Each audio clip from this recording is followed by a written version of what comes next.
പ്രഭാഷണൻ്റെ പുസ്തകം 53 പിതാക്കൻ അധ്യായം 44 പിതാക്കന്മാരുടെ മഹത്വം. നമുക്കിപ്പോൾ മഹത്വങ്ങളെയും നമ്മുടെ പിതാക്കന്മാരെയും തലമുറകളിൽ പ്രകീർത്തിക്കാം. കർത്താവ് ആദ്യം മുതൽ തന്നെ തൻ്റെ മഹത്വവും പ്രതാപവും അവർക്ക് ഓഹരിയായി നൽകി. രാജാക്കന്മാരും കീർത്തിയുറ്റ ബലശാലികളും ജ്ഞാനത്താൽ ഉപദേശം നൽകിയവരും പ്രവാചകന്മാരും അവരുടെ ഇടയിലുണ്ടായിരുന്നു.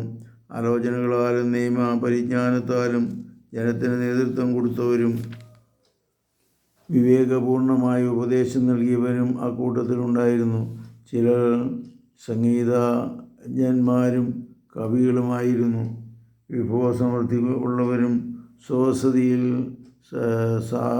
സമാധാനപൂർവം വസിച്ചവരുമാണ് ചിലർ. ഇവർ തങ്ങളുടെ തലമുറകൾക്ക് ബഹുമാനിതവും കാലത്തിൻ്റെ മഹിമയുമായിരുന്നു. ജനങ്ങൾ പ്രകീർത്തിച്ച പ്രസിദ്ധരാണ് ചിലർ.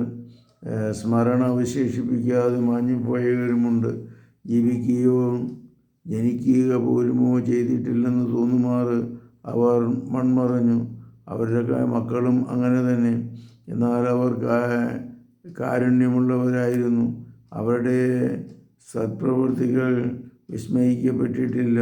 അവരുടെ ഐശ്വര്യവും അവരുടെ പിൻഗാമികളും അവരുടെ അവകാശം മക്കളുടെ മക്കളിലും നിലനിൽക്കും. അവരുടെ സന്തതികൾ ഉടമ്പടികൾ പാലിക്കും. അവരുടെ മക്കളും അവയ്ക്ക് വേണ്ടി നിലകൊള്ളും. അവരുടെ ഭാവി തലമുറകൾ എന്നേക്കും നിലനിൽക്കും. അവരുടെ പ്രതാപം മാഞ്ഞു പോവുകയില്ല. അവർ സമാധാനത്തിൽ സംസ്കരിക്കപ്പെട്ടു. അവരുടെ പേരുകളും തലമുറകൾ തോറും നിലനിൽക്കും. അവരുടെ ജ്ഞാനം ജനതകൾ പ്രഘോഷിക്കും. സമൂഹം അവരെ പ്രകീർത്തിക്കുകയും ചെയ്യും. ഹെനോക്ക് കർത്താവിനെ പ്രീതിപ്പെടുത്തി. അവൻ ഉന്നതങ്ങളിലേക്ക് സമൂഹിക്കപ്പെട്ടു. എല്ലാ തലമുറകൾക്കും അവൻ അനുതാപത്തിന് മാതൃകയാൽ. നോഹ തികഞ്ഞ നീതിമാനായിരുന്നു. വിനാശത്തിൻ്റെ നാളിൽ ഒഴിവാക്കപ്പെട്ട മുളയായിരുന്നു അവൻ. അങ്ങനെ ജലവും ജലപ്രളയത്തിന് ശേഷം ഭൂമിയിൽ ഒരു ഭാഗം നിലനിന്നു. മർത്യകുലം ജലപ്രളയത്തിൽ നശിപ്പിക്കപ്പെടുകയില്ലെന്ന് നിത്യമായ ഉടമ്പടി അവനുമായി ചെയ്യപ്പെട്ടു. അബ്രാഹാം, ഇസ്ഹാക്ക്, യാക്കോബ്. അനേക ജനതകളുടെ പൂർവ്വപിതാവായിരുന്നു അബ്രാഹാം. മഹത്വത്തിൽ അവന് സമനായ ആരുമില്ല. അവൻ അത്യുന്നതൻ്റെ നിയമം പാലിക്കുകയും അവിടുന്ന് അവനുമായി ഉടമ്പടി ഏർപ്പെടുത്തുകയും ചെയ്തു. അവൻ സ്വശരീരത്തിൽ ഉടമ്പടിയുടെ മുദ്ര പതിച്ചു. പരീക്ഷിക്കപ്പെട്ടപ്പോൾ അവൻ വിശ്വസ്തത തെളിയിച്ചു. അതിനാൽ അവൻ്റെ സന്തതി വഴി ജനതകൾ അനുഗ്രഹിക്കപ്പെടുമെന്ന് കർത്താവ് അവനോട് ശപഥം ചെയ്തു.